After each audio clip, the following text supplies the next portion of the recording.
आज के लेक्चर में we are going to discuss about Indian National Army, जिसे आजाद हिंद फौज भी बोलते हैं, कैबिनेट मिशन एंड इंडिपेंडेंस। इस बीच के जो प्लान्स आए हैं, जो गवर्नर जनरल है, उनके बारे में हम थोड़ा थोड़ा डिस्कस करेंगे। बिकॉज यहाँ से वो ट्रांजेक्शन है क्विट इंडिया मूवमेंट के बाद में एंड वर्ल्ड वॉर 2 के बाद में फाइनली ब्रिटिशर्स इंडिया को इंडिपेंडेंस दे देते हैं। अब यहाँ पर एक बहुत इंपॉर्टेंट इंसिडेंट है, अगर हम देखें कि जो कि वर्ल्ड वॉर 2 के टाइम पे देखने को मिला था। That was INA, Indian National army और आजाद हिंद फौज। So the INA was an armed force that was formed by Indian nationalists in 1942 in Southeast Asia. एक क्वेश्चन है, do you know who formed आजाद हिंद फौज?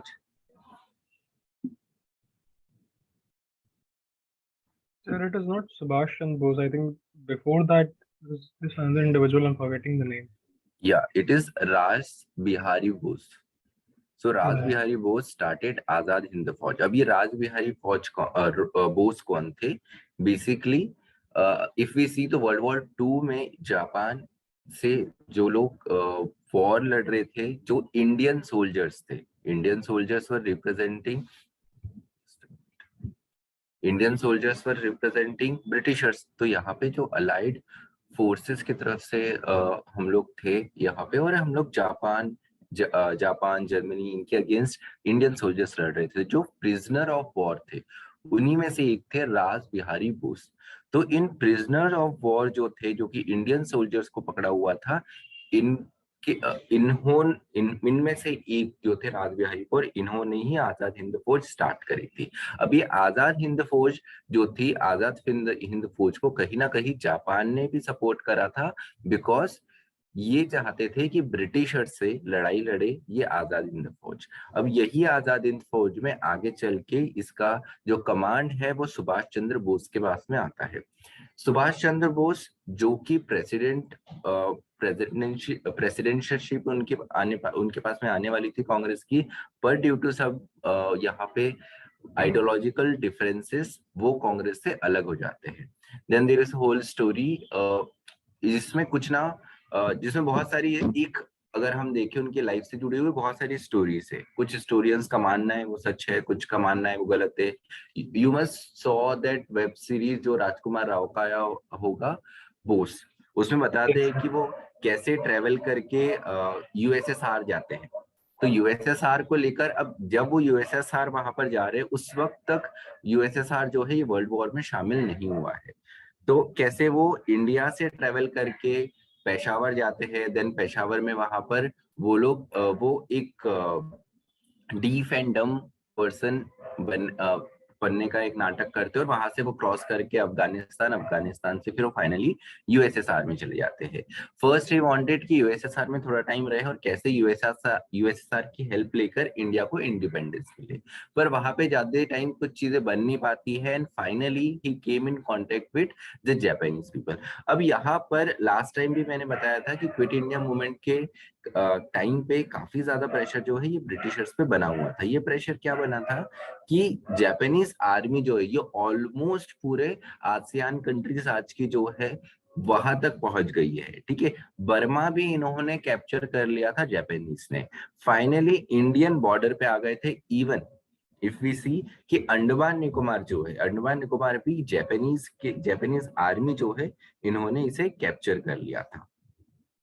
अब यहाँ पर आजाद हिंद फौज का प्रपोजल जो है हो सकता है, अब यहाँ पर हिस्टोरियन में वापस डिफरेंस ये है कि आजाद हिंद फौज का या इंडियन नेशनल आर्मी जो है, इसका प्रपोजल जो है ये राज बिहारी बोस ने दिया था। कुछ का बोलना ये था कि जापानीज आर्मी ने ही प्रिजनर ऑफ वॉर्स जो थे, जो ब्रिटिश इंडियन आर्मी के कैप्चर्ड थे, जो कि जापान में थे, means they were Indian but they were serving the British army, इनके सामने प्रपोजल रखा था कि क्यों नहीं आप ब्रिटिशर्स के अगेंस्ट यहाँ पर लड़ते हो, अगर आप लड़ते हो जीतते हो तो will give you the independence, या आपकी जो भी डिमांड है आप जो ब्रिटिशर्स से मांग रहे हैं वो हम दे देंगे आपको।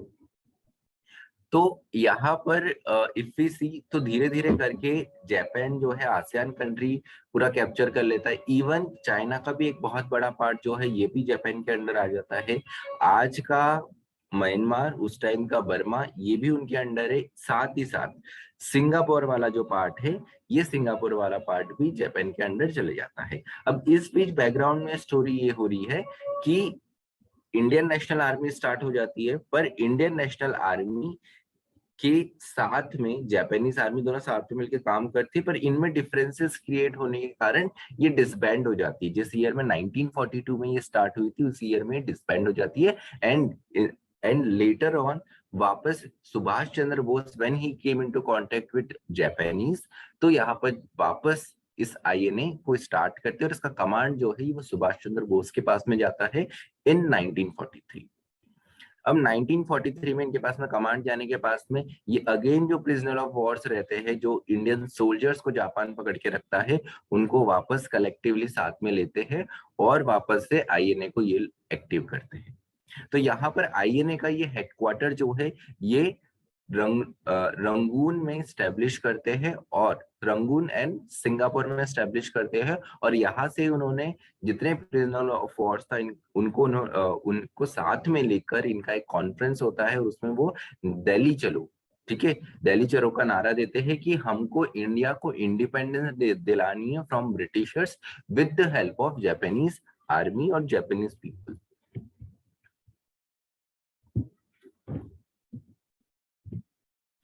ठीक है, और साथ ही साथ जैसे मैंने बताया कि अंडमान निकोबार जो है, ये अंडमान निकोबार को भी वो कैप्चर कर लेते हैं। अब यहाँ पर अंडमान निकोबार को कैप्चर जब कर लेती है जापानीज आर्मी, सो आईएनए जो है, आईएनए और नेताजी वो भी अंडमान निकोबार तक पहुंचते हैं। और यहाँ पर अंडमान निकोबार में Netaji hosted the Indian flag in Andaman in December 1943। और यहाँ पे जो दो आइलैंड्स रहते हैं जिसको ब्रिटिशर्स ने अपने हिसाब से नेम किया रहता है, इन्हीं आइलैंड्स को वो नाम देते हैं। एक व्हीलर आइलैंड रहता है, there is one more island, so इन आइलैंड्स को वो नाम देते हैं शहीद और Swaraj. So in December 2018, when PM Narendra Modi visited Andaman island, तो यहाँ पर इन 2 डे विजिट वो अंडमान निकोबार आइलैंड में वो एक आइलैंड को सुभाष चंद्र बोस के नाम से as a tribute to Subhash Chandra Bose एक आइलैंड को बोस आइलैंड या सुभाष चंद्र बोस आइलैंड्स का नेम रखते हैं। उसके अलावा जो 2 आइलैंड्स को शहीद और स्वराज रखा था, इनको भी वो रीनेम करते हैं। तो sorry, the name was Ross island was renamed as Netaji Subhash Chandra Bose, Neil island as Shaheed island and Havelock island as a Swaraj island. ठीक है, सो ये 3 आइलैंड को रीनेम करते हैं। सो अब ये जो तीनों आइलैंड है, इनके जो तीनों नेम है, ये बहुत इंपॉर्टेंट हो जाते हैं, बिकॉज रिसेंटली भी अब कुछ क्वेश्चंस हिस्ट्री के ऐसे आते हैं कि जो प्रेजेंट मोमेंट में उससे रिलेटेड कोई कंटेम्प्रेरी इशू हुआ हो। तो Ross island as Netaji Subhash Chandra Bose, Neil island as Shaheed island and Havelock island as Swaraj island, ये तीनों ही बहुत इंपॉर्टेंट होता है। किसी तो कॉम्पिटिटिव एग्जाम में अभी रिसेंटली भी इनसे रिलेटेड क्वेश्चन आए थे। 2019 भी कुछ एग्जाम हुए थे, उनमें भी इससे रिलेटेड क्वेश्चंस आए हैं। एज सच जुडिशरी में रिसेंटली कोई ऐसा क्वेश्चन देखने को नहीं मिला है, बट यूपीएससी जो एग्जाम्स कंडक्ट करवाता है उनमें 1 या 2 एग्जाम, इवन स्टेट पीएससी में भी ऐसे क्वेश्चन आए हैं। सो 1944 में आईएनए जो है started to advance along the eastern border and Kohima was taken.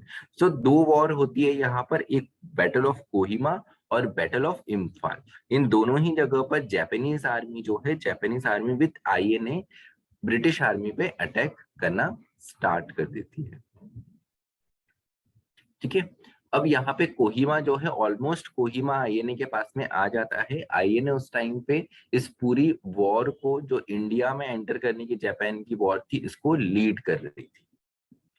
But अब इम्पोर्टेंट इंसिडेंट ये होता है कि यूएसएसआर लेट इसे ज्वाइन करता है, और उसके साथ में लास्ट में यूएसए भी इसको ज्वाइन करता है। अब if you heard about that Pearl Harbor वाला अटैक, जो कि जापान जो है वो यूएसए के पर्ल हार्बर पे अटैक करता है, उसके कारण यूएसए को सेकेंड वर्ल्ड वॉर में शामिल होना पड़ता है। और सेकेंड वर्ल्ड वॉर में जैसे यूएसए शामिल होता है, तो यूएसए के पास में ये एडेड एडवांटेज ये था कि वो लोग वॉर में कब सबसे बाद में आए थे, मतलब ऑलमोस्ट सारी कंट्रीज जो पहले ही मौजूद थी, उनका कहीं ना कहीं डैमेज हुआ था, whether it is in monetary sense या मिलिट्री सेंस में या उनके आर्मी के सेंस में। पर एकदम फ्रेश प्लेयर जब वॉर में आता है तो उसके पास में वही एडेड एडवांटेज होता है। यही एडेड एडवांटेज यूएसए के पास में था, और यूएसए के सीधे टारगेट पे जो था वो जापान था। फाइनली 1945 में जापानीज जो है वो यूएसए के सामने झुक जाते हैं, और यहाँ पर जापानीज झुकने के कारण आईएनए, जो आजाद हिंद फौज का जो ड्रीम था कि इंडिया को लिबरेट करना है, ये अपने आप में शैटर्ड हो जाता है।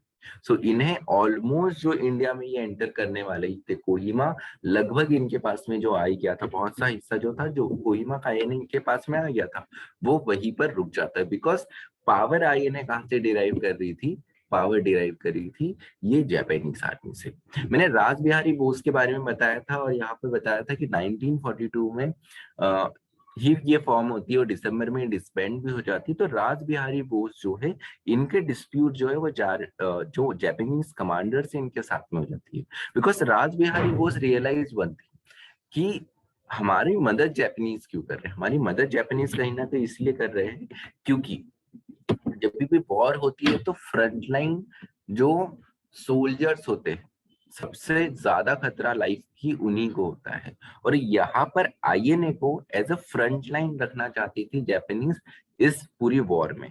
बिकॉज आसियान कंट्रीज में तो वो लोग आराम से जीत गए थे, बट इंडिया अपने आप में एक बहुत बड़ी पावर थी उस वक्त, जो कि ब्रिटिश कंट्रोल में थी। तो यहाँ पे काफी ज्यादा कैजुअलिटीज हो सकती थी जापानीज आर्मी की, इसीलिए वो आईएनए को सबसे पहले रखना चाहते थे। ठीक है, तो ये एक डिस्प्यूट था राज बिहारी बोस और जापानीज आर्मी में, जिसके कारण वो डिस्बैंड हुई थी। बट फिर सुभाष चंद्र बोस आने के बाद में वापस आईएनए रिवाइव होती है, और अपने हेडक्वार्टर को दो जगह, that is Rangoon and Singapore में, यहाँ पर स्टैब्लिश करती है। एक और क्वेश्चन क्या बन सकता है कि दिल्ली चलो जो है, ये जो स्लोगन है ये किसने दिया था? कि 3 आइलैंड्स, अंडमान निकोबार के 3 आइलैंड को जिनको रीनेम करा है, इन पे एक क्वेश्चन आ सकता है। और फाइनली जापान किस ईयर में सरेंडर किया था, इससे रिलेटेड एक क्वेश्चन आ सकता है, because it is very related to Azad Hind Fauj, that is Indian National Army. अब यहाँ पर जापानीज आर्मी हार गई यूएसए से। जापान में ही अगर हम देखें तो हिरोशिमा नागासाकी भी होता है। तो अब जापानीज आर्मी जो है उनका फोकस तो अपने मेन सेंटर कोर पे रहेगा, तो ऑब्वियसली कोर को ही नहीं संभाल पा रहे थे ये, मेन जापान लैंड जो थी उसी को ही नहीं संभाल पा रहे थे, उनकी कंट्री को। तो इनकी आर्मी जहां जहां थी, वो आर्मी ऑब्वियसली वहां से मार्च करके वापस उनकी मेन कंट्री में ही आएंगी। तो इसके कारण आईएनए अकेला यहाँ पर रह जाता है, और इन्हीं आईएनए को कैप्चर कर लिया जाता है। जो भी इसके कमांडर्स रहते हैं, सोल्जर्स रहते हैं, इनको ब्रिटिश आर्मी कैप्चर कर लेती है। यहाँ पे लकीली सुभाष चंद्र बोस वहां से स्केप कर लेते हैं। सुभाष चंद्र बोस स्केप करके ताइवान आते हैं। देन ताइवान में ही उनकी वो मिस्टीरियस डेथ होती है। उसके बाद में ये भी क्लियर नहीं होता है कि ताइवान से वो जब निकलते हैं तो इन बिटवीन वो प्लेन क्रैश में उनकी डेथ हो जाती है। कुछ लोगों का मानना था कि नहीं, वो वहां से स्केप करके चले जाते हैं। कुछ लोगों का मानना ये था कि वो वापस इंडिया आ जाते हैं। इंडिया में वो एक मोनी बाबा के फॉर्म में, गेटअप में रह के रहते हैं। तो इस चीज को लेकर बहुत बड़ा डिबेट है कि सुभाष चंद्र बोस का डेथ का क्या हुआ था। अब सुभाष चंद्र बोस की डेथ को लेकर आगे अगर हम देखें तो स्पेशली एक कमीशन भी स्टैब्लिश करते हैं, पर वो कमीशन की भी ऐसी कोई रिपोर्ट आ नहीं पाती है। अब यहाँ पर आईएनए के जो सोल्जर्स थे, जो कमांडर्स थे, वो तो अकेले रह जाते हैं। उनमें जो मेन 3 नेम थे, दैट वाज प्रेम सहगल, शाहनवाज हुसैन और गुरुबख्श सिंह ढिल्लन। अब ये तीनों ही जो कमांडर्स थे, ये तीनों ही जो लीडर्स थे आईएनए के, इनको कैप्चर करके इनका ट्रायल स्टार्ट किया जाता है ब्रिटिश आर्मी, ब्रिटिश गवर्नमेंट या ब्रिटिश एम्पायर के द्वारा in red fort. So red fort trial भी इसे बोलते हैं, जो कि 1945 एंड 46 में हुआ था। अब ये तीनों ही अगर हम देखें कि ये तीनों ही लीडर या कमांडर जो है, they belong to 3 different religion. Prem Singh Sahgal हिंदू, शहनवाज हुसैन मुस्लिम और गुरुबख्श सिंह ढिल्लन सिख। जहां पर इंडिया में इतना ज्यादा कम्युनल वायलेंस देखने को मिल रहा था, एक जो हार्मनी था जो अपने आप में खत्म हो गया था, लेकिन इन तीनों के कारण कि यहाँ पर वापस इंडिया में वो कम्युनल हार्मनी या जो यूनिटी देखने को मिला था, और लोगों का बहुत बड़ा सपोर्ट था इनको लेकर। इन तीनों पर ही अगर हम देखें तो तीनों पे ही सिडिशन के चार्जेस लगे थे, राजद्रोह के चार्जेस लगे थे, कि गवर्नमेंट के अगेंस्ट जाकर इन्होंने अपने आप में एक वॉर छेड़ी है। इनको डिफेंड करने के लिए जो कांग्रेस के बड़े बड़े लीडर है उस वक्त में, जैसे पंडित जवाहरलाल नेहरू, भोला भाई देसाई, ठीक है, ये लोग इनको लेकर इनको रिप्रेजेंट करते हैं इन दिस पर्टिकुलर मैटर। तो बोलना ये था कांग्रेस का या इंडियंस का कि इन लोगों को एज अ आप प्रिजनर ऑफ वॉर ट्रीट करो, इनको आप एज ए क्रिमिनल क्यों ट्रीट कर रहे हो? क्योंकि इन पे सिडिशन का चार्ज लगाया था, इन पे मर्डर का चार्ज लगाया था, ऐसे बहुत सारे चार्जेस इन पे लगाए थे। जब इनको as a prisoner of war capture करा था जापानीज आर्मी में, तब तो कुछ नहीं करा ब्रिटिश एम्पायर ने। और जब ये ब्रिटिश एम्पायर के अगेंस्ट लड़ने के लिए तैयार हुए, इस देश की आजादी के लिए लड़ने के लिए तैयार हुए, तो इंडियंस का वर्जन ये था कि देश की आजादी के लिए लड़ रहे, देश की आजादी के लिए लड़ रहे, तो treat them as a political prisoner. Political prisoner जैसे इनको ट्रीट करो, लेकिन इन्हें as a criminal, as a murderer, as a sedition charges लगा के इनको ट्रीट किया जा रहा था। तो इसी को लेकर काफी इंडियन जो पब्लिक थी, बहुत सारे फ्रीडम फाइटर्स थे, इनके सेंटिमेंट काफी इनके फेवर में थे। तो ये 3 नाम आपको याद रखना जरूरी है, जो कि पर्टिकुलरली आजाद हिंद फौज से रिलेटेड है, और साथ ही रेड फोर्ट ट्रायल जो है इससे रिलेटेड है। तो जैसे मैंने बताया, पंडित जवाहरलाल नेहरू, भोला भाई देसाई, कैलाश नाथ काटजू, आसफ अली, तेज बहादुर सप्रू, ये वो लीडर्स थे जो इन तीनों के लिए लड़ते हैं, इस ट्रायल में इन तीनों को रिप्रेजेंट करते हैं। ठीक है, सो यहाँ पे जस्ट अ सेकेंड।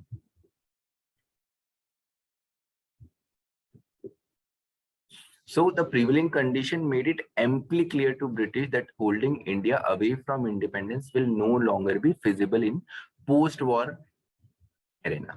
अब यहाँ पर वॉर लगभग खत्म हो गई है, सिर्फ एफीसी जर्मनी का कोलैप्स हो जाता है, जापान भी जो है ये सरेंडर अपने आप में कर लेता है, लेकिन बहुत ज्यादा डैमेज हो जाता है उन सारे नेशंस को जो कि इस वॉर का हिस्सा थे।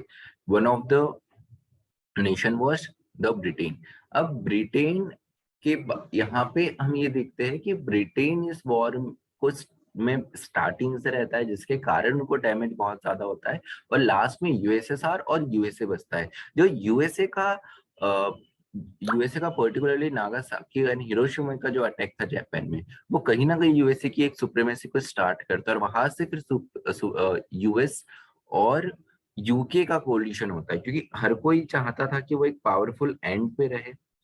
इसी पावरफुल एंड के कारण वहां पे एक दोनों में एक कोलिशन स्टार्ट होता है। वही अगर हम देखें तो यूएसएसआर जो है, यूएसएसआर भी कहीं ना कहीं इस लड़ाई में कूदता है कि कौन ज्यादा पावर रहेगा। तो वो एक अपनी if you can say hegemony establish करने का एक ये बहुत अच्छा मौका था इस वॉर के बाद में। अब ब्रिटेन तो यहाँ पर साथ यूएसए का इसलिए दे रहा था क्योंकि एज ए स्ट्रॉन्ग प्लेयर के साथ में वो दिखे। अब एक और इम्पोर्टेंट इंसिडेंट इस बीच में ये होता है कि you must be heard about कि लास्ट गवर्नर जनरल जो इंडिया के रहते हैं एज अ इंडियन, वो सी राजा गोपालचारी रहते हैं। तो राजा गोपालचारी के हम थोड़ा सा इस पे आते हैं, उसके पहले राजा गोपालचारी के पास में थोड़ी सी बात कर रहे। तो if we see about C राजा गोपालाचारी, तो राजा गोपालचारी चीफ मिनिस्टर के उस टाइम पे प्राइम मिनिस्टर रह चुके होते हैं मद्रास के। और सी राजा गोपालाचारी एक बहुत इंपॉर्टेंट यहाँ पे फॉर्मूला रखते हैं, that is called C Rajagopalachari formula और राजगोपालाचारी फॉर्मूला। तो इसमें वो ये बात करते हैं कि ब्रिटिशर्स तो जाने वाले हैं, पर ब्रिटिशर्स जाने के पहले राजगोपालाचारी ये फॉर्मूला रखते हैं कि अगर इंडिया में जिन्ना की मुस्लिम लीग की डिमांड चल रही थी कि हम एक सेपरेट नेशन चाहते हैं, तो इनका ये बोलना था कि जो जो मुस्लिम मेजॉरिटी स्टेट्स है, क्यों ना वहां पे एक प्लेबिसाइड कर लो, लेट देम डिसाइड कि कौन इंडिपेंडेंट होना चाहता है इंडिया से, कौन एक सेपरेट नेशन बनना चाहता है। ठीक है, ये लोगों को डिसाइड करने दो, who are we to decide that. तो एक सी राजगोपालाचारी फॉर्मूला है, ये स्लाइड में ऐड करना रह गया था, मैं जब स्लाइड फॉरवर्ड करूंगा तो उसमें ये ऐड कर दूंगा। ठीक है, तो यहाँ पर ब्रिटेन अपने आप में वीक हो जाता है और इनके पास में इनकी कॉलोनीज को संभालना बहुत मुश्किल हो जाता है, और ऐसी कॉलोनी जहाँ पे ऑलमोस्ट 30-35 करोड़ पॉपुलेशन है, इसको संभालना एक बहुत बड़ा एक बहुत मुश्किल टास्क हो जाता है। तो ब्रिटिशर्स को ऑलमोस्ट यहाँ से था कि इंडिया को हम इंडिपेंडेंस देंगे, लेकिन लालच अभी भी इनका खत्म नहीं होता है। दे आर लाइक कि क्या देखते डोमिनेंट स्टेटस से काम चलता है या कुछ और स्टेटस से ऐसा काम चलता है क्या। तो अब 1945 में यहाँ पे इलेक्शन भी होते हैं, लेबर गवर्नमेंट आती है, क्लेमेंट एटली जो है ये as a prime minister elect होते हैं और ये अनाउंस कर देते हैं यहाँ पर इंडिया की इंडिपेंडेंस को देना। लेकिन इंडिपेंडेंस को देने के पहले भी वेवल प्लान आता है, वेवल के बारे में बात करेंगे। Wavell was the second last governor general जो कि लॉर्ड माउंट बैटन के पहले थे। तो श्री राजागोपालचारी तो वो इंडियन थे, वो तो ट्रांजिशन के पावर का टाइम था, ऐसा उनका कोई पर्टिकुलर रूल नहीं था। लास्ट हम माउंट बैटन को बोल सकते, सेकंड जो थे वो वेवल थे। अब यहाँ पर वेवल जो है लॉर्ड, यहाँ लिखा है meanwhile back in India the viceroy Lord Wavell brought the Congress and league together for a series of talks. तो सीरीज ऑफ टॉक्स यहाँ पर वही था। फिर राजागोपालाचारी का यहाँ पे अपने आप में फॉर्मूला होता है। स्टार्टिंग में तो ऐसा होता है कि चलो ठीक है हम इसको मान लेंगे, इस पर सोचते हैं, बट इन बिटवीन क्या होता है कि इलेक्शंस होते हैं। इलेक्शंस में जैसे हमने बात करी थी कि 1936-37 में जो इलेक्शन हुए थे उसमें कांग्रेस को एक ओवरवेलमिंग मेजॉरिटी मिली थी। मुस्लिम लीग को जितना एक्सपेक्टेड था उतनी मेजॉरिटी नहीं मिली थी, क्योंकि बहुत सारे मुस्लिम मेजॉरिटी एरिया में कांग्रेस भी इलेक्ट होके आती है। अब यहाँ पर जो इलेक्शन होते हैं 1945 के पास में, जो हमारी लेजिस्लेटिव असेंबलीज में इलेक्शन होने वाले थे, लेजिस्लेटिव काउंसिल के इलेक्शन में थे, उसमें मुस्लिम लीग जो है एक बहुत बड़ी मेजोरिटी के साथ में आ जाती है। 87% सीट्स पे जो कि मुस्लिम्स के लिए रिजर्व थी, उस पे मुस्लिम लीग इलेक्ट होकर आती है। अब इससे क्या हुआ था कि एक बहुत बड़ा पोलराइजेशन इंडिया में आ जाता है। ये पोलराइजेशन जो इंडिया में आता है उससे मुस्लिम लीग को ये लगता है कि सारे मुस्लिम डोमिनेटेड एरिया में तो हमारा राज है, जो कम से कम हमारा वर्जन तो सारे लगभग मुस्लिम से एक्सेप्ट ही कर रहे हैं। जो राजागोपालचारी फॉर्मूला है कि नहीं आप प्लेबिसाइड कर लो मुस्लिम मेजोरिटी स्टेट में, अब इसकी कराने की जरूरत ही क्या है। आप देख सकते हो we are in the power, मतलब हमारा वर्जन ही लोग मानते हैं, they want a separate nation. तो यहाँ पे जो वेवल सॉरी जो राजागोपालाचारी प्लान था ये अपने आप में यहाँ पे फेल हो जाता है। So the struggle for freedom entered decisive phase in year 1945 and 46।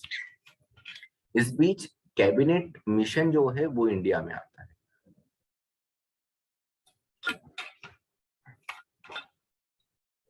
Just give me a minute.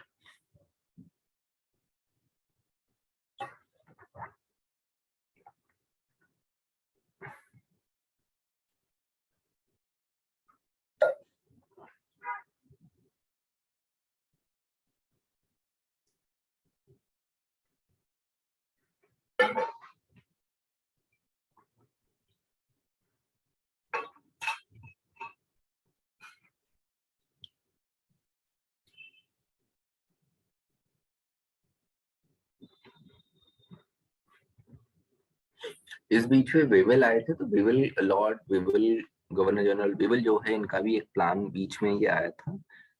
कहीं पर इफ आपको आता है तो just for seek of discussion I am telling कि वेवल प्लान में बेसिकली इतना था कि एक इंटरिम गवर्नमेंट बनेगी। इंटरिम गवर्नमेंट में जो मेंबर्स होंगे उसमें 50-50% मेंबर जो है वो दोनों के तरफ से होंगे। मुस्लिम्स की तरफ से 50% मेंबर एंड 50% मेंबर जो है वो कांग्रेस डेट आर हिंदूज की तरफ से होंगे। तो एक छोटा सा वेवल प्लान बीच में आया था, और उसके बाद में देन फाइनली इफ वी सी तो कैबिनेट मिशन आता है। कैबिनेट मिशन में इसीलिए भेजा हुआ था कैबिनेट मिशन कि कैसे हम इंडिया को एक प्रॉपर यहाँ पे इंडिपेंडेंस दे दे। अब ये इंडिया को इंडिपेंडेंस देने के लिए इतने ज्यादा इंटरेस्टेड भी क्यों थे, इन्होंने बीच में बात भी करी थी कि हम डोमिनियन वेवल के टाइम पे भी ये बात हुई थी कि हम एक डोमिनियन स्टेटस दे देते हैं और स्टेट्स को हम ज्यादा ऑटोनॉमी दे देंगे वहां पे स्टेट्स बना के, जैसे कैनेडा में था। लेकिन उस चीज को भी नहीं मानते हैं। विंस्टन चर्चिल अपने आप में काफी फेमस प्राइम मिनिस्टर थे, वॉर के टाइम पे अपनी कंट्री को इन्होंने बचा के रखा था, लेकिन उसके बाद में भी ब्रिटिश पीपल्स नो कि जो क्लेमेंट वो पर्सन है जो शांति के टाइम में, पीस के टाइम में अच्छे से काम कर सकते हैं, इसलिए क्लेमेंट को इलेक्ट करके भेजा। एंड क्लेमेंट ऑल्सो नो कि इंडिया जैसी कंट्री को हम एज अ कॉलोनी अभी संभाल नहीं सकते। अगर हम इसको कॉलोनी संभालेंगे तो इसमें हमारा ही नुकसान होगा। दो चीजें हो सकती है, एक तो जहाँ पे लगभग ये अपनी कॉलोनीज, बहुत सारी कॉलोनीज अफ्रीका में हार गए थे। Japan was on the verge कि वो इंडिया को ले ही लेता, ब्रिटिशर्स थे वो, तो यूएसए बीच में आया, इसीलिए जापान का पावर कम हुआ और बच पाया इंडिया, कि वो ब्रिटिश कंट्रोल से बाहर निकल पाए। ठीक है, तो कम से कम ब्रिटिशर्स ये सोच रहे थे कि अब इंडिया को हमको छोड़ देना चाहिए, क्योंकि या तो यहाँ पे जो हिंदू मुस्लिम एक कम्युनल टेंशन चालू हो गया है कि अपने आप में एक बहुत बड़ा डिस्टरबेंस, या इफ वी से कि एक काफी बड़े यहाँ पे लेवल पे दंगे हो सकते हैं, या एक इंटरनल डिस्टरबेंस बहुत बड़ा क्रिएट हो सकता है। तो इसको देखते हुए भी, और इन इतनी बड़ी ये कंट्री है, सेकंड हाईएस्ट पॉपुलेशन इसकी है, तो ये भी हमारे सर पर आएगा कि इसके लिए भी जो गृह युद्ध बोलते हैं हम, कि ये गृह युद्ध भी हम पे आ जाएगा, इससे बेटर है यहाँ से हम निकल जाए। अब जो कैबिनेट प्लान आया था, कैबिनेट प्लान में 3 लोग थे, एक लॉरेंस, क्रिप्स और एवी अलेक्जेंडर, ये तीनों ही 3 सीनियर मोस्ट मेंबर थे ब्रिटिश कैबिनेट के, जो कि मार्च 15 1946 को इंडिया में आए थे। सो यहाँ पर इनका प्लान ये था कि कैसे हम इंडिया को इंडिपेंडेंस दे। तो इस कैबिनेट मिशन ने दोनों ही जो पार्टी थी, कांग्रेस और मुस्लिम लीग, इन दोनों से वो मिले, और यहाँ पर जो डिमांड था, अभी तक यहाँ पे डिमांड आ चुका था मुस्लिम लीग में जिन्ना का, कि हम 6 डिफरेंस प्रोविंस बनाने वाले हैं। अब 6 डिफरेंस प्रोविंस जो है ये मुस्लिम मेजोरिटी है, इसलिए इसको एक अलग नेशन पाकिस्तान बन जाना चाहिए। कांग्रेस की तरफ से भी कुछ बात हुई। कांग्रेस का बोलना ये था कि ऐसे 6 प्रोविंस बनाने की कोई जरूरत नहीं, और इंडिया की डिवीजन भी करने की कोई भी जरूरत नहीं है। और यहाँ पर कैबिनेट मिशन ने इन सब लोगों से बात करी, और बीच में कॉन्स्टिट्यूएंट असेंबली भी इन्होंने बनाने की बात करी कि इंडिया में कॉन्स्टिट्यूशन कैसे बनेगा। क्योंकि अगर इफ वी देख सी सो क्लेमेंट जो है, प्राइम मिनिस्टर क्लेमेंट ने ये ऑलमोस्ट डिसाइड कर लिया था कि इंडिया को संभालना is not a easy task, तो हम इनको इंडिपेंडेंस दे देते हैं। लेकिन इंडिपेंडेंस कैसे दे, उसके लिए जरूरी है कि ये अपने आप में एक अपने लिए स्ट्रक्चर बना ले, लाइक कॉन्स्टिट्यूशन ये अपने आप में फ्रेम कर ले। तो यहाँ पे कॉन्स्टिट्यूएंट असेंबली सबसे पहले बनाने की बात करते हैं, और साथ ही साथ इंटरिम गवर्नमेंट भी बनाने की बात करते हैं। अब कॉन्स्टिट्यूएंट असेंबली में भी अगर हम देखें, तो कॉन्स्टिट्यूएंट असेंबली में भी प्रोविंस में जो इलेक्टेड मेंबर थे, ये लोग इलेक्ट करके कॉन्स्टिट्यूएंट असेंबली में लोग भेजते हैं। तो जितनी भी मुस्लिम मेजोरिटी स्टेट्स थे, प्रोविंस थी, उस वक्त वहां पे मुस्लिम लीग ही थी, तो ऑब्वियसली कॉन्स्टिट्यूएंट असेंबली में मुस्लिम लीग के ही विधान उतने ही रिप्रेजेंटेशन जाने वाला था। अब यहाँ पे एक और बात ये करते हैं, कैबिनेट मिशन में सबसे पहला प्रपोजल ये आता है कि इंडिया में एक हम पार्टीशन नहीं करके, व्हाट इफ अगर हम ऐसा एक प्लान रखते हैं कि एक वीक सेंटर और स्ट्रॉन्ग स्टेट्स बना देते हैं। जैसे कि हमको यूएसए में देखने को मिलता है कि यूनियन जो है उसका एक कॉन्स्टिट्यूशन, और उसके पास में केवल 3 अफेयर्स रहेंगे, फॉरेन अफेयर्स, डिफेंस और करेंसी।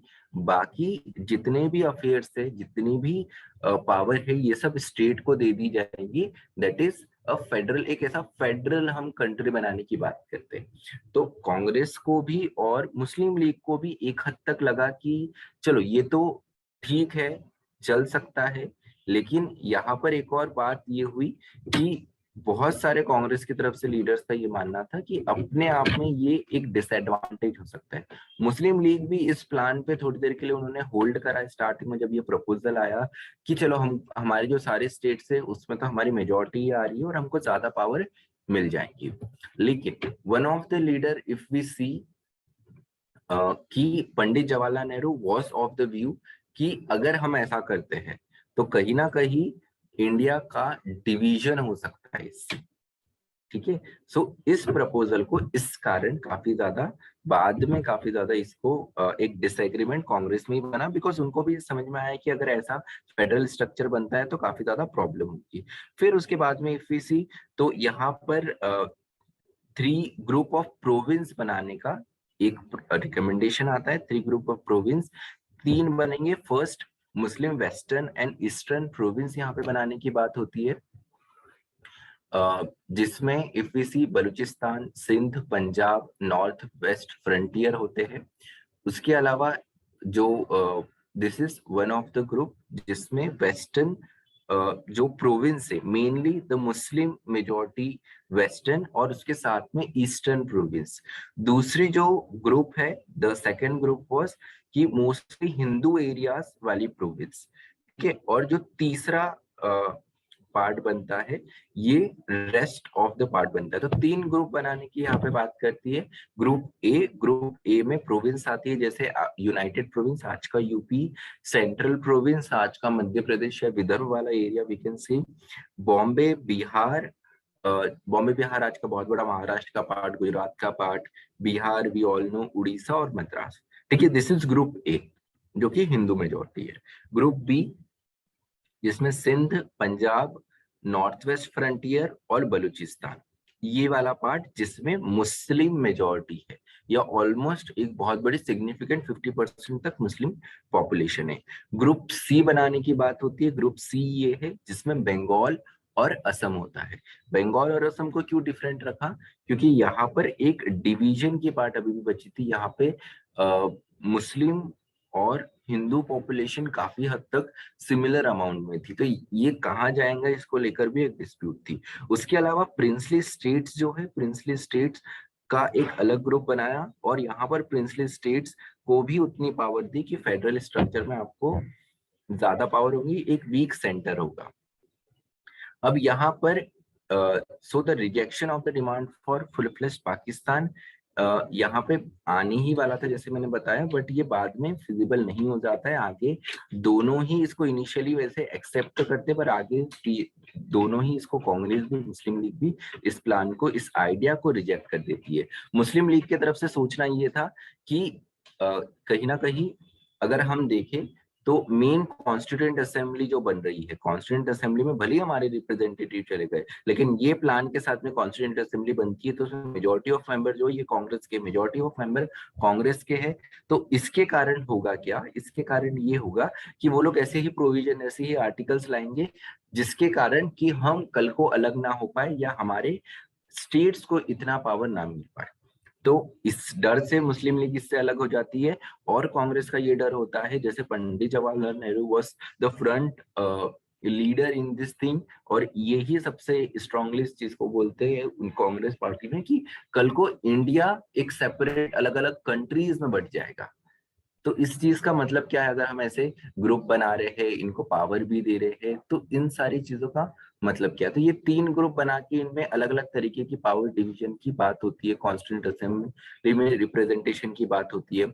सो प्रिंसली स्टेट्स को भी ये पावर दे दिया जाता है कि आप भी बाद में डिसाइड कर लेना। Princely states would no longer be under crown and they will be free to join the successor और continue their relation with Britain. So Congress rejected the concept of grouping while the League was vouching the compulsory grouping, जिसको league भी बाद में मना ही कर देती है. Congress wanted a choice for province to join any grouping, and so the British suggested that the initially province would be grouped compulsory. Later on, after formation of constitution, they will be free to get out of this grouping to the other grouping, and but the Congress rejected it. So in between ये जो recommendations थे उनमें से बहुत बड़ा part जो है दोनों इनिशियली कांग्रेस और लीग जो एक्सेप्ट कर लेते हैं, but later on this plan got failed और ये भी एक्सेप्टेबल नहीं होता है। In between interim government form हो जाती है, कांग्रेस इसे ज्वाइन कर लेती है, बट मुस्लिम लीग इसको ज्वाइन नहीं करती है। मुस्लिम लीग कैसे ज्वाइन नहीं करती कि मोहम्मद अली जिन्ना इसको ज्वाइन नहीं कर रहे हैं, मींस मुस्लिम लीग ज्वाइन नहीं कर रही है। लेटर ऑन क्या किया जाता है जिन्ना की तरफ से, जो लियाकत अली खान है, लियाकत अली खान को यहाँ पर भेज दिया जाता है कैबिनेट ज्वाइन करने में। अब सॉरी, गवर्नमेंट ज्वाइन करने में, इंटरिम गवर्नमेंट में। अब लियाकत अली खान, जो लियाकत अली का डिमांड ये था कि मुझे होम मिनिस्ट्री दो। होम मिनिस्ट्री इसलिए दो बिकॉज लॉ एंड ऑर्डर मेरे हाथ में रहेगा। बट कांग्रेस वो देने के लिए मना कर देती है एंड कांग्रेस सेड कि आप फाइनेंस ले लो। अब फाइनेंस लेने के लिए वो मानने को बिल्कुल भी तैयार नहीं होते। इस लाइक ही नहीं, मुझे यही चाहिए। और उसके कारण Chennai is of the version कि हम तो है ही नहीं, हमारे जो रिप्रेजेंटेटिव भी जा रहे हैं उनको भी आप पावर नहीं दे रहे हो। अब यहाँ पर वेविल की मैंने बात करी थी, वेविल अभी तक कंटिन्यूसली यहाँ पर बने हुए थे, तो फेडरल गवर्नमेंट भी, इंटरिम फेडरल गवर्नमेंट भी ज्वाइन करने की डिमांड वो यहाँ पर रिजेक्ट हो गई थी। इस बीच में यहाँ पर डायरेक्ट एक्शन की बात होती है। पाकिस्तान, सेपरेट पाकिस्तान के लिए यहाँ पे जिन्ना अलग अलग जगह पे जाके कैंपेनिंग लोगों से बात करते हैं, मुस्लिम मेजोरिटी एरिया में खासकर।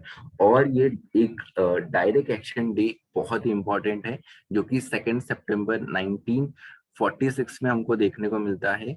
सो यहाँ पर डायरेक्ट एक्शन डे के दिन कांग्रेस, मुस्लिम लीग एंड जिन्ना की ये डिमांड थी कि हमको सेपरेट एक नेशन दे दिया जाए, अदरवाइज एक तो हम will get a separate nation, otherwise हम अलग एक देश बना देंगे, या तो इस देश को हम डिस्ट्रॉय कर देंगे। ठीक है, इस डिमांड के कारण एक बहुत बड़ा, sorry I said 2 September, it's not 2 September, it's not August 16 जो डायरेक्ट एक्शन डे था। सो यहाँ पर लेकर रहेंगे पाकिस्तान, या लड़कर लेंगे पाकिस्तान। लड़कर लेंगे पाकिस्तान में इनका ये बोलना था कि अगर हम लड़के रहेंगे तो ये जो एग्जिस्टिंग कंट्री है हम इसको डिस्ट्रॉय कर देंगे। ठीक है, हम लड़के मर जाएंगे या मार देंगे, या हम पाकिस्तान ले लेंगे। तो ये तो डिमांड था। इस डिमांड में कहीं ना कहीं जो सबसे ज्यादा सफर हुआ ये था खान अब्दुल गफ्फार खान का। ये नॉर्थ वेस्ट फ्रंटियर प्रोविंस जो है, इससे इस प्रोविंस को बिलोंग करते थे। इन्होंने ब्रिटिशर्स के अगेंस्ट बहुत बड़े मूवमेंट यहाँ पर चलाए थे। और जो मैंने बताया था कि ऑलमोस्ट 80-90% सीट्स पे मुस्लिम लीग इलेक्ट होकर आ गई थी। जो बची हुई सीट्स थी that was this north west front province, जहां पे अब्दुल गफ्फार खान कांग्रेस को रिप्रेजेंट करते थे। डायरेक्ट एक्शन डे होता है, इसको देखते हुए finally Congress was of the view कि हमको अपने आप में अलग इनको इंडिपेंडेंट नेशन दे देना चाहिए। वेवल सिचुएशन को नहीं संभाल पाते हैं। वेवल का अगर हम देखें तो लाइफ और उनका टेन्योर जो रहता है वो काफी ज्यादा सफर करने वाला रहता है। जब वो अफ्रीका में गए तो अफ्रीका में ब्रिटेन हार जाता है। जब उन्हें म्यांमार में भेजा जाता है, बर्मा में भेजा जाता है, तो वो जापान से हार जाते हैं।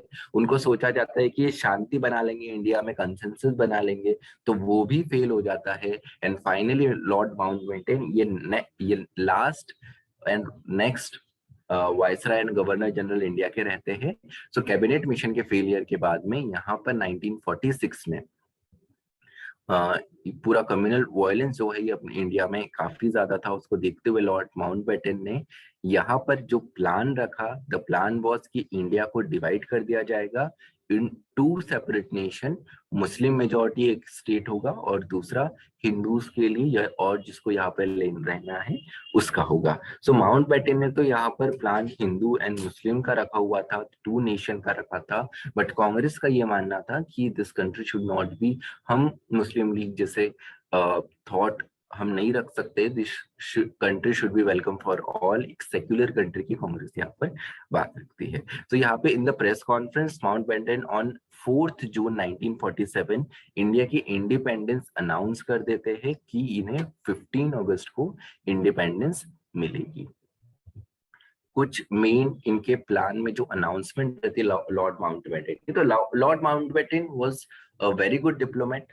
ये कहीं ना कहीं कांग्रेस को कंसेंसस पे लेकर आते हैं कि यहाँ पे एक इंटरनल कोलैप्स हो सकता है, गृह युद्ध हो सकता है। इससे बेटर है कि आप जो सेपरेट नेशन वाली डिमांड है उसको आप मान लो, बिकॉज डायरेक्ट एक्शन डे जो कि अगस्त 16 को बोलते हैं ये हो चुका था। इसको देखते हुए अब और भी ऐसे कम्युनल टेंशन हो सकते हैं। इसको देखते हुए ठीक बात यही है कि separate nation two theory nation जो है इसको मान लिया जाए। सो इनके प्लान में एक तो पार्टीशन की बात हुई। पार्टीशन की बात में Muslim dominant area will be separated to form a dominion, in that case the domination would be constituted by partition of Bengal and Punjab. अब यहाँ पे बंगाल और पंजाब में बात अटकी हुई थी क्योंकि यहाँ पे ब्रिटिशर्स ने बंगाल में जैसे देखते कि हमने इनको सेपरेट करा था, इनका डिवीजन करा था 1905, बाद में वापस उसका यूनिफिकेशन किया जाता है। तो यहाँ पे अभी भी पॉपुलेशन देखे तो population was of the mix thought कि सेपरेट नेशन बनना चाहिए कि नहीं चाहिए। बहुत बड़ी एक सिग्निफिकेंट पॉपुलेशन जो थी मुस्लिम में, वो ये चाहते थे कि डिवीजन ना हो। हिंदू पॉपुलेशन बहुत ज्यादा बड़ी थी, culturally they were very similar, language से दे वर वेरी सिमिलर। तो यहाँ पर एक बात अटकी हुई थी। उसके अलावा अगर हम देखें तो वैसी ही बात देखें तो हमको पंजाब में भी देखने को मिलती है। तो यहाँ पे legislative assembly would meet and vote for the partition, कि यहाँ पे लेजिस्लेटिव असेंबली जो है वो डिसाइड करेंगे। और अगर सिंपल मेजोरिटी जहां पर भी आता है कि इनको इंडिया में जाना है कि पाकिस्तान में जाना है, उस बेसिस पे इनको इंडिया या पाकिस्तान में भेज दिया जाएगा। So if a simple majority of either group wanted partition then this province would be divided. अगर डिवाइड नहीं होता तो वो इंडिया में रहता है। उसके अलावा एक सैलेट और नॉर्थ वेस्ट फ्रंट प्रोविंस जो है, इनमें भी रेफरेंडम की बात होती है कि यहाँ पे एक सैलेट पर्टिकुलर डिस्ट्रिक्ट रहता है बंगाल का, ठीक है। सो यहाँ पे रेफरेंडम की बात होती है कि इनका रेफरेंडम प्लेबिसाइट लेकर डिसाइड करेंगे कि इनका डिवीजन होना चाहिए या इन्हें कहाँ पर जाना चाहिए, खुद डिसाइड करेंगे। सो फाइनली ये जो रेफरेंडम में देखे तो ये एक माउंटबेटन प्लान का इंपॉर्टेंट हिस्सा था। एक पार्टीशन, एक पंजाब और बंगाल लेजिस्लेटिव असेंबली यहाँ पर मीट करके डिसाइड करेंगे पार्टीशन पे, और डायरेक्ट रेफरेंडम जो है ये नॉर्थ वेस्ट फ्रंटियर और सैलेट जो कि डिस्ट्रिक्ट है बंगाल का, वहां पे होगा।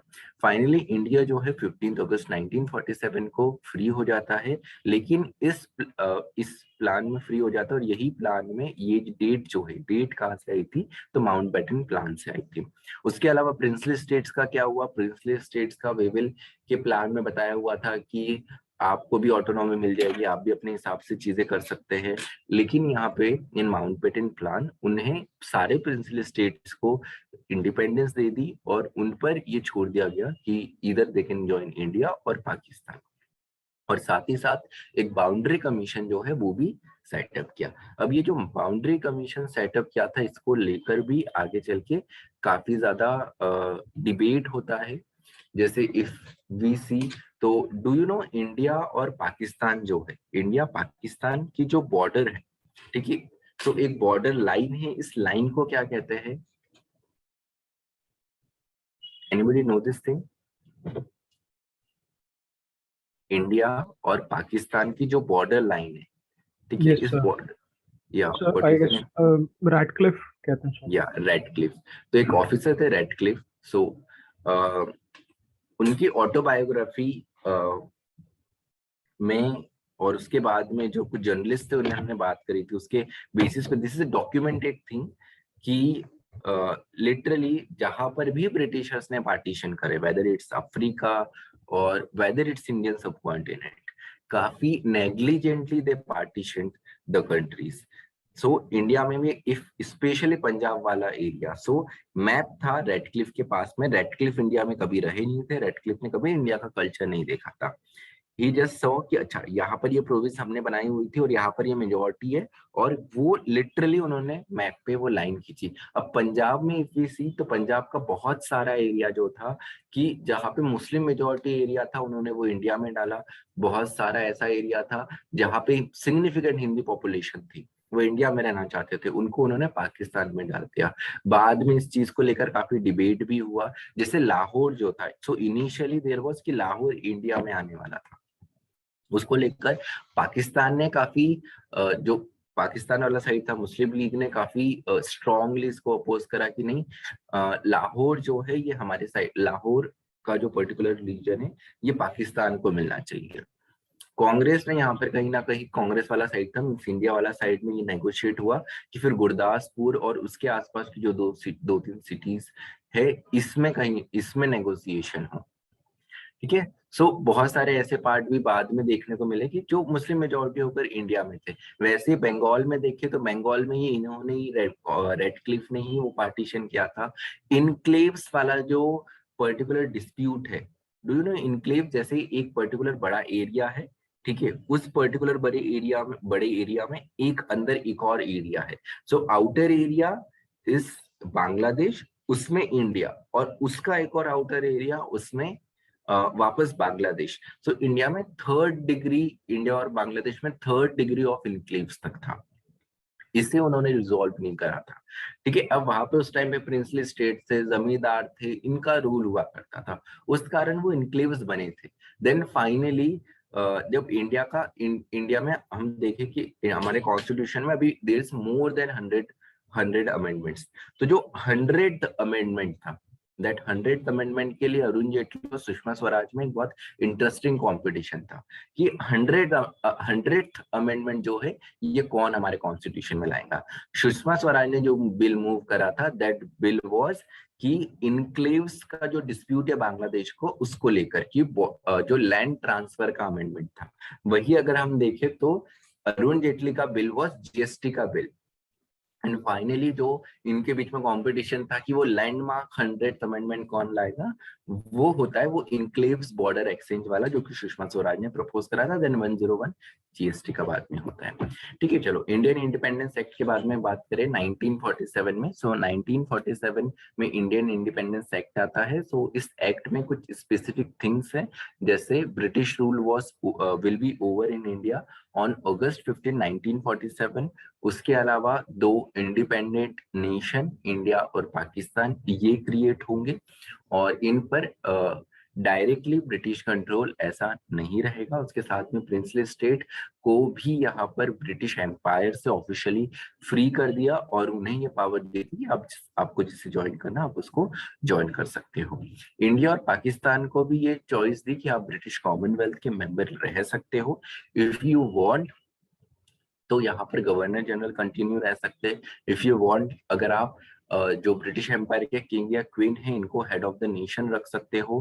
कमांडर जनरल जो है दोनों का कॉमन रहेगा कुछ टाइम तक। ये कुछ चॉइसेस दी। फाइनली इंडिया ने इन सारी चीजों से बहुत जल्दी डू अवे करा, हेड ऑफ द नेशन तो उन्होंने माना ही नहीं, पर पाकिस्तान में कुछ टाइम तक उन्होंने हेड ऑफ द नेशन जो मोनार्क था, ब्रिटिश मोनार्क, उनको हेड ऑफ द नेशन माना था। लेटर ऑन कमांडर जनरल जो थे वो दोनों के कॉमन थे, उसका भी आर्मी डिवीजन होने के बाद में वो भी इंडिया ने उन्हें बदल दिया। पाकिस्तान में ये थोड़े कुछ टाइम तक कंटिन्यू था। उसके बाद में इफ वी सी तो दोनों ही इंडिपेंडेंट कंट्री बनी, लेकिन जो ब्लडशेड हुआ वो डायरेक्ट एक्शन डे से लेकर तो पार्टीशन के बाद तक। उसके अलावा वो ब्लडशेड जो अपने आप में है सबसे बड़ा, अगर रेफ्यूजी मूवमेंट देखे तो आज भी वो इंडिया और पाकिस्तान के पार्टीशन के टाइम का है। उसके अलावा कश्मीर वाला इशू, कश्मीर अपने आप में इंडिपेंडेंट स्टेट या इंडिपेंडेंट नेशन बना रहता है, जो कि फाइनली अक्टूबर 1947 में इंडिया के साथ में एनेक्सेशन करता है। क्यों करता है इंडिया के साथ में एनेक्सेशन? बिकॉज पाकिस्तान की तरफ से कश्मीर में हमला हो जाता है। कश्मीर वाला इशू, अगर जम्मू एंड कश्मीर वाला रीजन अगर आज देखें तो आज का जम्मू एंड कश्मीर तो अब डिवाइडेड हो गया। It is union territory of Jammu and Kashmir, union territory of Ladakh. ये मिला के एक पूरा कंट्री हुआ करता था, उस टाइम का स्टेट हुआ करता था। किंग थे हरि सिंह, मेजोरिटी थी मुस्लिम मेजोरिटी। किंग ने सोचा मैं ना यहाँ पर जाऊंगा ना ही इधर जाऊंगा, बट अपने आप में किंग वॉज वेरी वीक, उनका स्टेट इतना स्ट्रांग नहीं था। जैसे ही इंडिया पाकिस्तान अलग अलग हुए, दोनों ने ही बोला कि हमारे साइड आ जाओ, तो दोनों का ही इन्होंने नहीं माना। एंड फाइनली इंडिपेंडेंस मिलने के बाद में पाकिस्तान ने जो सबसे पहला काम करा वो कश्मीर पे अटैक करा, जम्मू एंड कश्मीर के स्टेट पे अटैक करा, और यही मदद मांगने के लिए उन्होंने इंडिया से मदद मांगी, और फिर उस टाइम पे एनेक्सेशन साइन होता है। So Lord Mountbatten was appointed as a governor general of free India. उनको रिप्लेस करके सी राजागोपालाचारी को बहुत जल्दी इंडिया लेकर आ जाते हैं, और Mohammad Ali Jinnah was the first governor general of Pakistan. ये क्वेश्चन आ सकता है कि first governor general of Pakistan कौन थे? ठीक है, Indian independence act was subsequently repealed in article 395 of Indian constitution. Originally constitution बना था उसमें 395 आर्टिकल से सबसे लास्ट आर्टिकल में इसको रिपील करने की बात हुई थी। So that's it. हमारा मॉडर्न हिस्ट्री जो फ्रीडम स्ट्रगल है वो भी यही तक था। कुछ इंपॉर्टेंट गवर्नर जनरल्स कि रिगार्डिंग अपॉइंटमेंट वगैरह है, तो इसी स्लाइड के साथ में मैं वो स्लाइड्स भी आपको शेयर कर दूंगा। ठीक है, सो दैट्स इट। हमारा मतलब जो 1 राउंड है कंप्लीट हिस्ट्री का वो यहीं पर खत्म होता है। कुछ टॉपिक्स अगर रह गए होंगे तो मेरे प्रीवियस वीडियोस है, LMS में अपलोडेड है, स्लाइड्स है, ठीक है, उनको देख सकते हो। Any question? Sir, I had a doubt regarding the role of C. Rajagopalachari in like in the formation, और उनका क्या रोल था, मैं समझ नहीं पाया. Okay, so C. Rajagopalachari का if we see the role particularly, so Lord Mountbatten थे last governor general. Lord Mountbatten के बाद में अब हमारा कॉन्स्टिट्यूशन बनके तैयार हो गया था, हमारे कॉन्स्टिट्यूशन में प्रेसिडेंट की भी बात हो गई थी। C Rajagopalachari was in the transition process. जिस वक्त इंडिया में प्रेसिडेंट ऑफ इंडिया से लेकर माउंटबेटन के जाने का जो टाइम था, दैट इन बिटवीन जो टाइम था, दैट वाज एंट्रीम पर्पस के लिए। जैसे गुलजारी लाल नंदा ने जो इंदिरा गांधी और लाल बहादुर शास्त्री के बीच का, या लाल बहादुर शास्त्री या पंडित जवाहरलाल नेहरू के बीच के टाइम में वो जो इंटरिम पोजीशन संभाली हुई थी, सो दिस वो टाइम बीइंग के लिए हम वो पोजीशन खाली तो नहीं रख सकते थे। उस टाइम से राजागोपालाचारी थे। फिर फाइनली प्रेसिडेंट के इलेक्शन होते हैं, डॉक्टर राजेंद्र प्रसाद इलेक्ट होते हैं, और वहां से वो स्मूथ फिर ट्रांजिशन हो जाता है। तो जस्ट ट्रांजिशन के टाइम पे सी राजागोपालाचारी थे, Sir, so बिकॉज हमको ब्रिटिश लेगेसी से बहुत जल्दी डू अवे करना था। तो इसीलिए जैसे वहां पे मोहम्मद अली जिन्ना बने थे, तो बहुत जरूरी था कि यहाँ पे भी हम जो माउंटबेटन को टाटा बाय बाय करके एक कोई इंडियन पर्सन को लेकर आए। sir, so in the slide it was mentioned that the first Governor General is Lord Mountbatten. या सो इंडिपेंडेंस ऑन 15 अगस्त 1947, ठीक है, जो उस वक्त पे थे, उस वक्त officially he was Lord Mountbatten. Okay. ठीक है, I don't know the exact date, I will add the exact date कि कब C Rajagopalachari was the governor general. If you want मैं वो स्लाइड में ऐड कर दूंगा तो कंफ्यूजन हट जाएगा। ठीक है, Okay. And sir, जो formula दिया था C. Rajagopalachari ने, that was given in which year? या जो राजागोपालाचारी फॉर्मूला था ना सर, आपने बताया था। हाँ, सी राजागोपालाचारी फॉर्मूला। तो सी राजागोपालाचारी फॉर्मूला जो था ये कैबिनेट मिशन के पहले था। सो वेविल का अपॉइंटमेंट जब हुआ था, in that year only, I think वेविल appointed in 1945 के टाइम पे ही था जब सी राजागोपालाचारी फॉर्मूला आया था, बट वो ज्यादा टाइम तक वर्कआउट नहीं हुआ।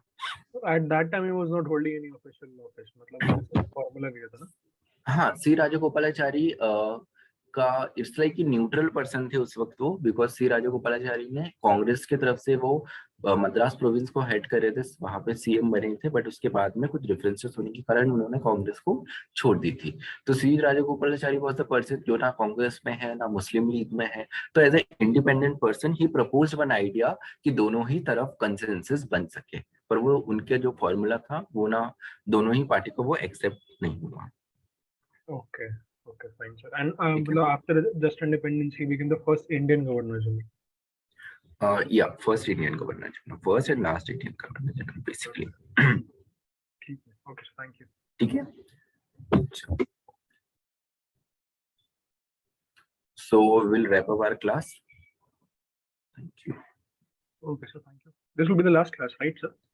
या अब इसके बाद में I have to discuss whether वापस से होता है और whether there will be gap. बाकी जितने भी लेक्चर्स हैं उनके LMS पे एक्सेस यू विल गेट। अगर नहीं मिलता है just have word with your course anchor या आपका जो भी काउंसलर होगा, है ना, LMS पे सारे अपलोडेड है। Thank you sir, thank you sir. या ओके, बाय निका, थैंक्स समीक्षा।